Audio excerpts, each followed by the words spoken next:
Hey, how are you doing, Cash? I'm good. How are you doing? I'm good. I'm good. I introduce you to everybody. So, man, you have a very diverse background. You were with the U.S. National Security Council, but also obviously recently Chief of Staff to Secretary of Defense under President Donald J. Trump. And first of all, it's a pleasure to have you. Your life has been pretty busy lately, as it looks like. Yeah, I've been trying to take a time out, but evidently not. It's a fun time. It's easier to just say Chief of Staff for DoD. I totally get it. I man, I was just doing part of the show and talking about this January 6th thing amongst many other situations. And with the American public, this is starting to feel like a movie out of a really great graphic novel writer. What was your experience like dealing with this level of corruption when you were in there? Um, wow. Well, I don't think we have a week to talk about it, so let me break it down to a minute. I mean, look, as the guy who ran the Russiagate investigation for Chairman Nunes and exposed the dossier for what it was in the Nunes memo and told the world that it was the biggest political criminal enterprise ever perpetuated against a presidential election cycle, I thought that was going to be my only round if that wasn't big enough. And then it sort of repeated itself in the national security sector. So it's not that like the 99% of people that serve aren't great. They are. They're awesome. They put the mission first. I was in for 16 years across government agencies as a civilian in DOD and over in the IC and a federal terrorism prosecutor.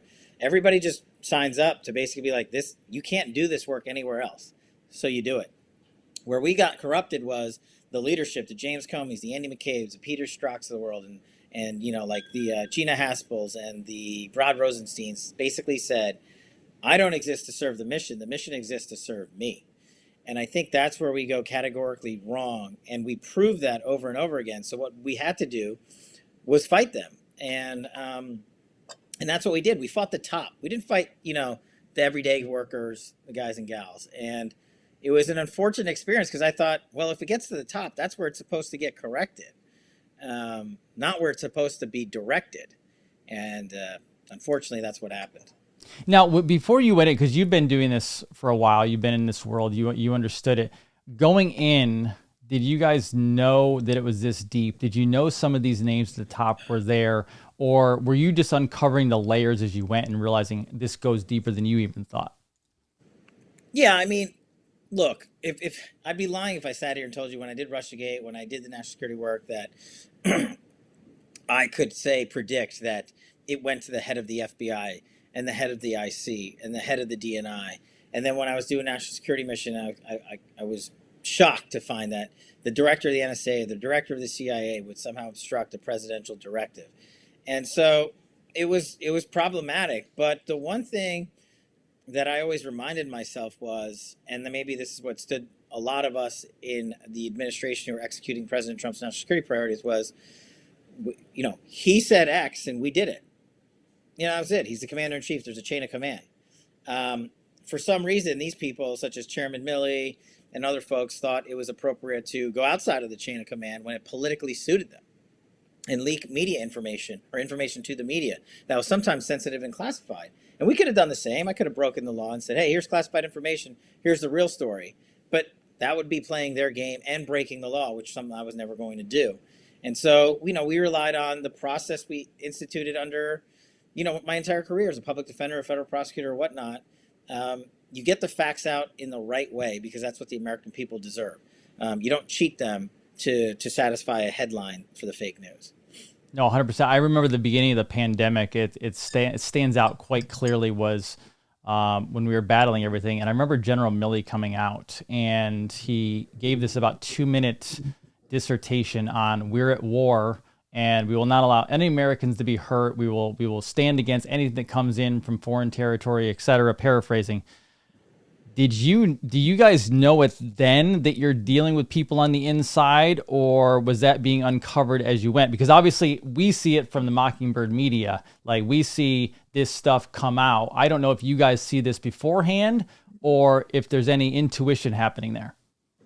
Now, it's a combination of factors. Sometimes we see it beforehand, sometimes we see it during, and then sometimes, unfortunately, we didn't see it at all. And when afterwards it was too late, we saw it. It just depends on who you're talking about. And that's why I think personnel was so important. And we got it wrong in the first couple of years of the Trump administration in so many various spots. And I think that was something that we really had to fight against when you don't have people who agree with the policy of the president. And normally what happens when you don't have people who agree with the policy of the commander in chief is they have the temerity and tact to resign because they're not above the president. No one is.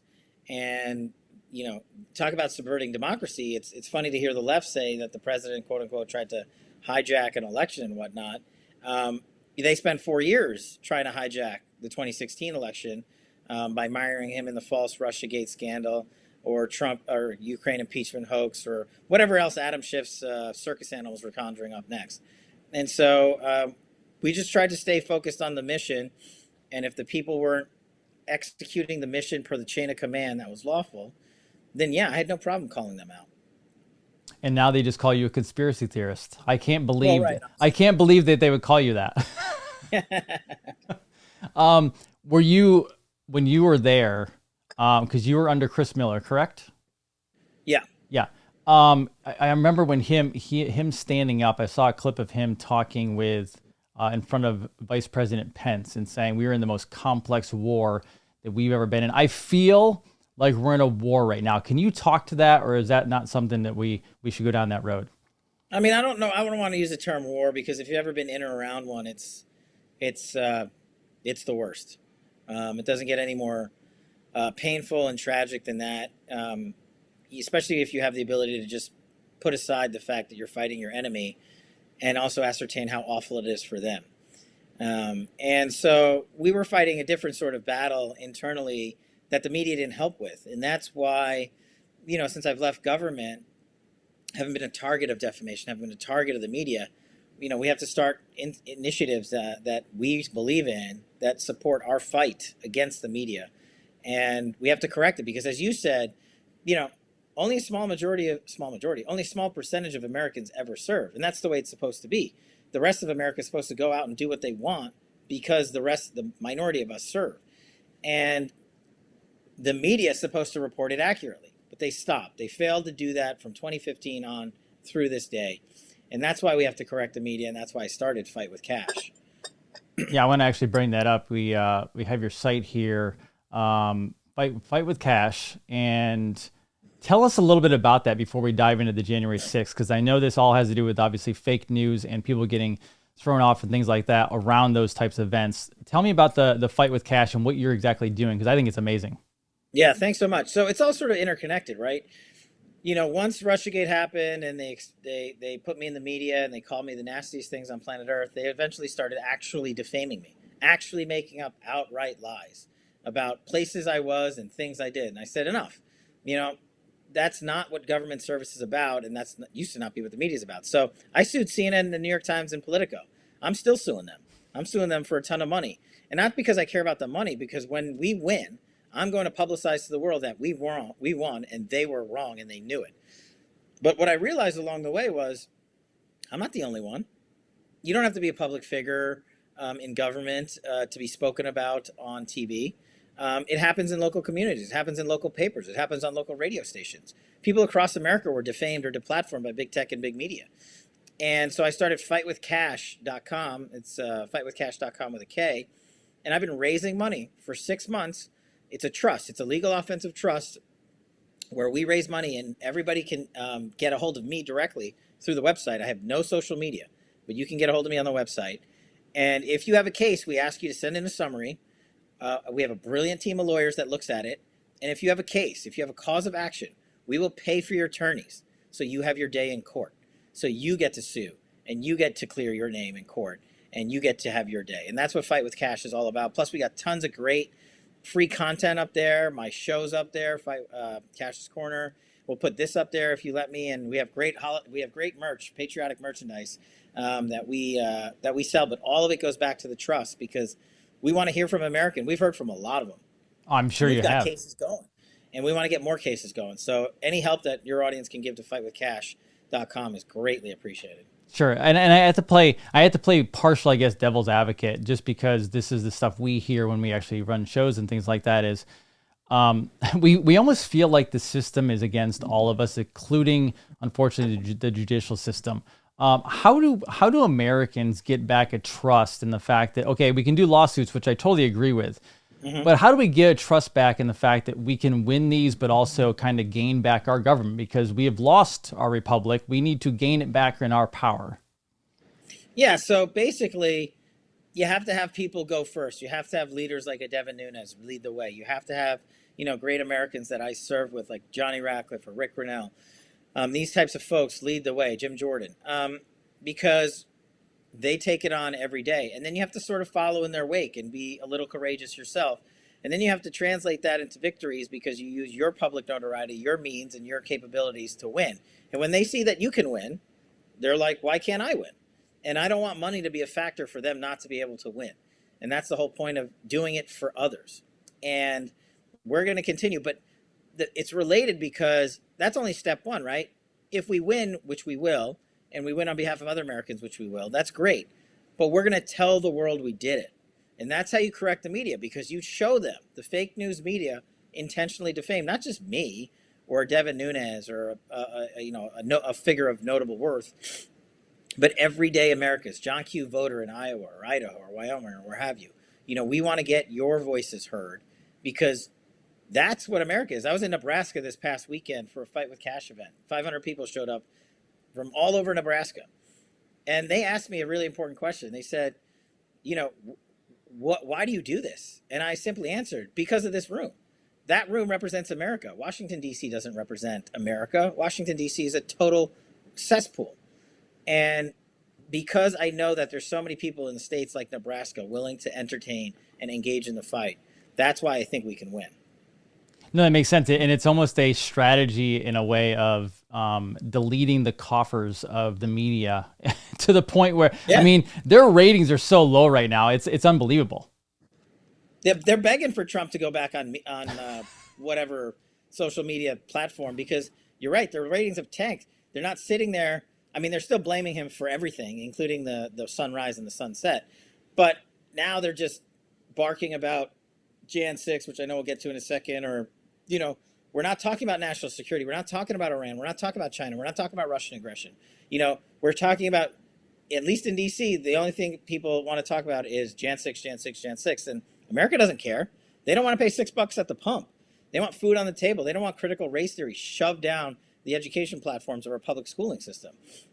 They don't want fentanyl coming in from China and killing our youth. These are things people care about. That I'll tell you, before we do January 6th, that's probably been one of my greatest appreciations of the president, was the eradication, or the attempted eradication, of removing the drug scene from America, the fentanyl, everything coming over the borders. Can you touch on that at all from what you saw behind the scenes? No, look, I worked on that directly. We created an entire platform because President Trump said counter narcotics is not a tier 3 or tier 2 priority. It's a tier 1 priority. We sent United States officials, including the Attorney General, to Mexico. I don't know when the last time that happened, to combat the drug cartels. That is pretty significant stuff. President Trump built the wall. It's no coincidence that drug trafficking and human trafficking, equally if not worse in terms of their criminality, were reduced by over 30% during the Trump focus on border security, because of his initiatives and because of his willingness to go on and take on Mexico and say, you want our continued funding? Stop sending drugs across our southern border. And they listened. And so, of course, that won't get covered. What will get covered is fake news stories about border agents using a horsewhip to corral individuals. Turned out to be totally false. Fake news stories about how we're racist and we hate immigrants. We're not racist. We don't hate immigrants. We just happen to love Americans and don't want our kids killed by Chinese fentanyl and opioids and cocaine and crack and all these other things that come in. We don't grow them in America. They come into America. Yeah, amen. It's one of the many things that I could tell they absolutely hated President Trump for, because there's this whole drug running thing to the behind the scenes. But I was thinking this last night. Have we ever had a president, or even anyone close to being impeached twice, impeachment hearings twice, and even trying for a third, This was insane. Is this their only route to try to get him completely deleted from history? Well, that's what they want to do. That's the extension of some of the work that's going on Capitol Hill. That's the never ending yammering of the buffoonery of Adam Schiff and Swalwell and everybody else over there, who for years told us, by handing up the Steele dossier, that President Trump was basically Putin's asset, which was hilarious now because it turns out that the only people that Putin was running was the Democratic Party. Um, And that should upset people because it hurts national security. What they're doing is they're politicizing the national security apparatus of the United States. And that's not a political thing. National security, it's not a political thing when I say that. It should just be, do you want to protect the borders? Yes. Do you want to defeat terrorists? Yes. Do you want to bring hostages home? Do you want to end the forever wars? I haven't met anyone that said no to any of those things. But Trump did it, so he was excoriated for it. And the only thing they could focus on was any political headline that would detract from his success in the national security sector that I happen to be a part of, and I was glad to be a champion of it. And it used to not be like that, but like you said, it's not stopping. They have got the midterms this year. We do. They don't have anything to run on. They're just running against Trump, and I don't know if these guys know it, but he's been out of office for a year. I was reading last night a Newsmax article regarding January 6th and your words with regards to the 10 to 20,000 National Guard men and women who were requested in. And then we have this seemingly looking almost inside jobs kind of thing happen at the Capitol, which is insane. How does Pelosi, this is a loaded question, how do people like this get away with this stuff and get the American public, and I should say not the patriots, but some of the American public, to buy this story? I don't get it, Cash. The media comes back to the same thing time and time again. It's the media. The media is so bankrupt. Forget the whole anonymous sourcing thing, which was a whole nother bogus charade the media ran on for so long. And they were continued a year later to be proven false on every story, be it Bountygate scandal, be it COVID origins, things that you should want the media and would hope the media would accurately report on, intentionally didn't do because it happened under Trump, and they couldn't grasp the fact that commander in chief was looking out for America's best interest. They didn't want him to. They literally wanted him to succeed. Look, I say this and people look at me like I have 10 heads, but I'm like, Joe Biden's our president. On the national security front, I want that guy to succeed, because if he doesn't succeed, we America are getting eaten up on every facet of our national security apparatus. I don't think it's a problem for Republicans to say, I want him to succeed in the national security arena. We're failing. We're failing because look at Iran. Look at what they're doing. They're getting ready to dictate to us whether or not there's a nuclear program in Iran.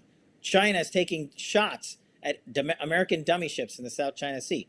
Russia is continuing to have a field day, and Putin's spending probably like 12 grand just propagandizing what he's doing in the Ukraine and Crimea and now Kazakhstan. And he's just sitting there having a laugh because he's never going to actually invade those countries.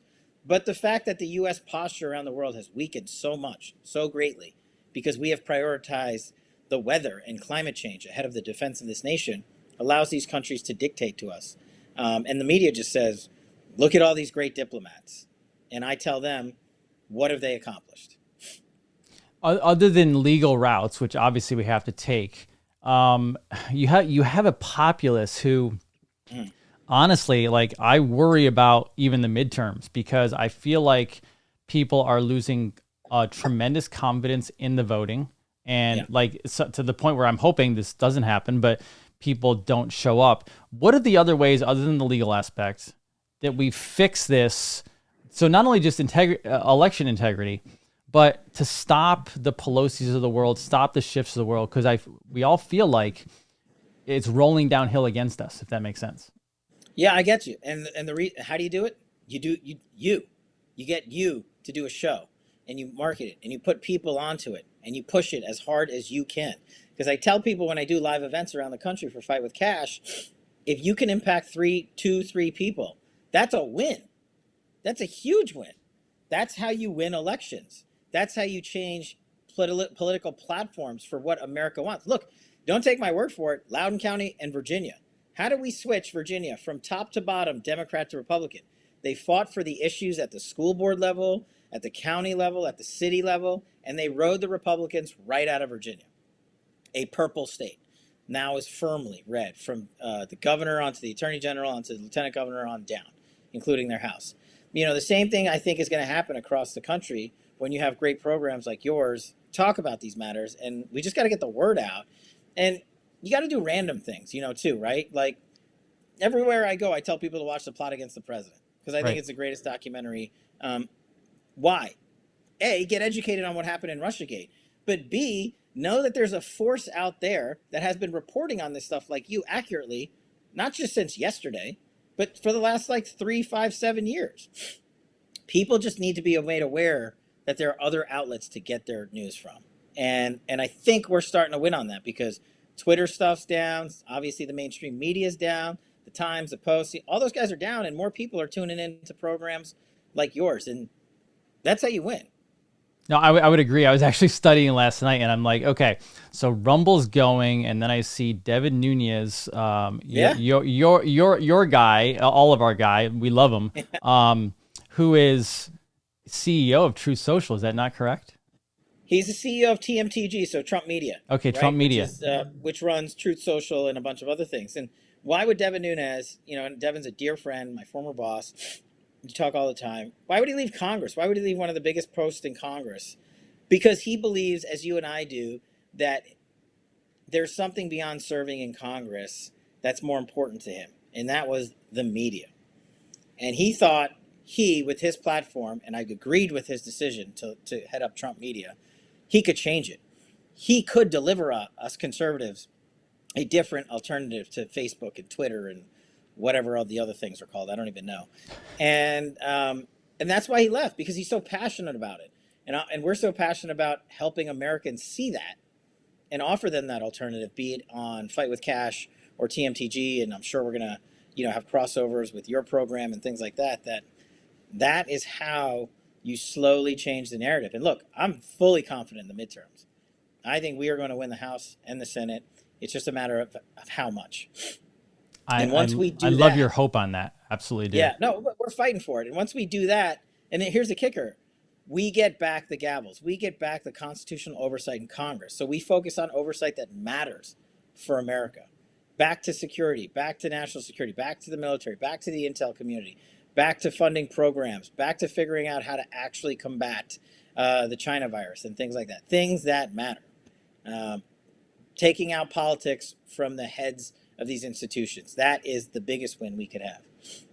I feel like if we have really good people like Devin Nunes working behind him as CEO, that means Kash Patel probably has some really cool secrets behind the scenes he's working on, and he's going to be involved with all this stuff too. And dude, I love your background, but I also love, you know, it's interesting with Donald Trump coming from New York. I'm from New York originally. We have such a great melting pot of people who aren't in their spot because the color of their skin, the race, the religion. It's because they are great at their jobs, and he picked the best, but it also shows how great America really is. I couldn't agree more. That's a great summary. That should be like the headline for like the next month on your show, because that's what he did. President Trump, Devin Nunes, all these guys, they didn't look at you and be like, so we need a minority, we need a female, we need a person with this sexual orientation, we need someone who comes from this community, who lives there. Who's the best person for the job? Interview, get in front of them, and make your case. And they always pick the best person for the job. Donald Trump could care less what your background was. It's cool that he and I happen to be from Queens. That was a nice, fun coincidence. But I don't think he knew that till like 2 years after I knew him. And, you know, and things like that. And he wasn't like, "Oh, Cash, you're an Indian American, a brown guy. We got to have you in the, you know, in the shop here." That's how other people. That's how some in the left dictate who should be employed where. And that can't happen in government service, because it's service. It's a privilege. No one's forcing you to do it. And if you can't cut it, or you don't have the background to handle that apparatus, then you shouldn't be there, because you're serving the American people who aren't themselves able to serve. And you have to have 100% from them. And I think we're going in the opposite direction, unfortunately, with this administration. But highlighting it here is critically important. You sound like you have a presidential run in you someday with that voice. I like No, that. I'm never running for anything ever. Ever. It's not happening. Um, Before I let you go today, John Durham. Mhm. Man, John Durham is in the regular world, the conspiracy world, the media. Like it's like he is like the stealth guy that everyone wants to hear from. I hear about indictments all over the place, sealed indictments, etc. Do we have a hope of hearing from him hopefully this year and dropping some hammers? Yes, 100%. And not that I have an inside track on any of it, but as a former federal prosecutor, as a national security guy, an intel guy, I see what John Durham's putting out. And I've talked about this extensively on my show, Cash's Corner, which is over on Epoch Times, but we just flipped it to a free podcast. So you guys can just bore yourselves with it. But we do deep dives into every indictment that John Durham has issued. Sussman, Danchenko, Kleinsmith. You know, what you have to do is summarize what they've done. John Durham. He's indicted the FBI for intentionally lying to a federal court. He's indicted the Clinton campaign and their lawyers for intentionally lying to the FBI and shoveling false information to them. He's indicted the number one source in the Steele dossier for what? Providing bogus information and lying about it. That's the trifecta. He's taking out the source, the government institution, and the political party behind the largest criminal enterprise in American history. And what does John Durham do? Instead of issue 2 to 3, 4, 5 page indictments, which is the norm for some of these cases that he's brought, 40 and 50 pages. Why is he doing that? Because John Durham doesn't leak, and the only lawful way for him to speak to the public is through a public indictment.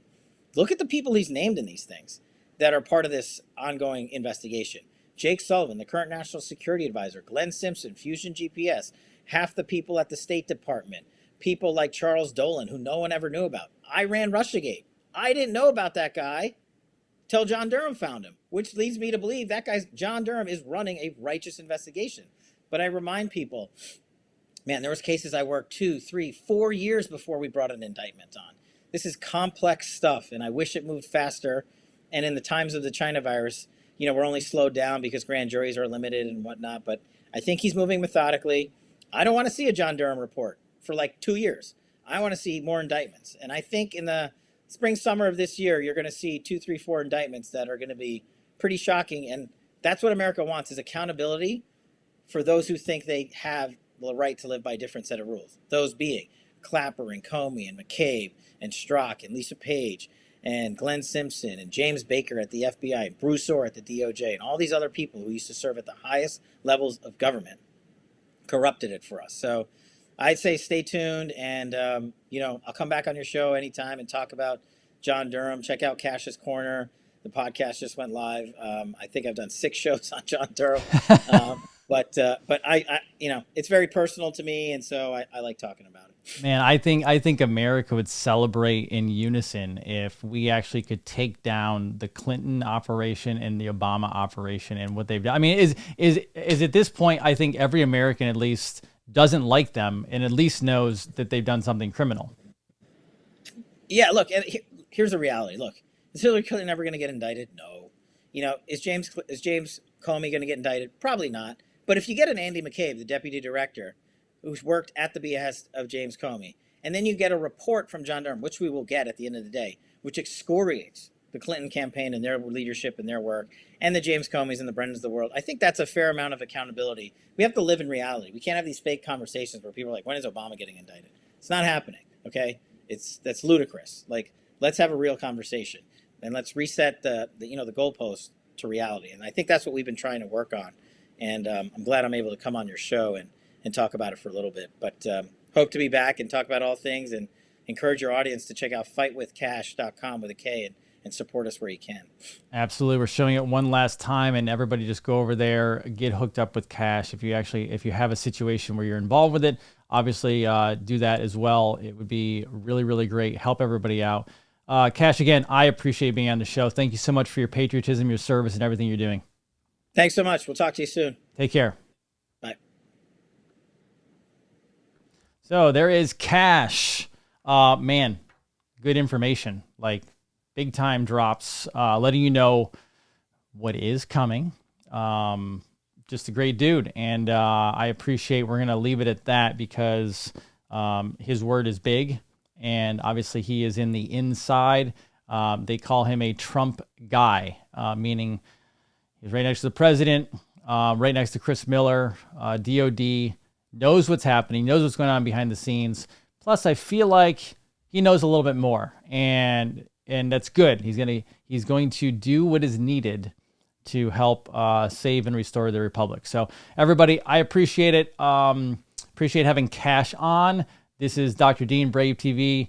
Love, help, serve your fellow neighbor, your community member, your fellow American, and the world. Everybody have an amazing day. We will see you later. Take care.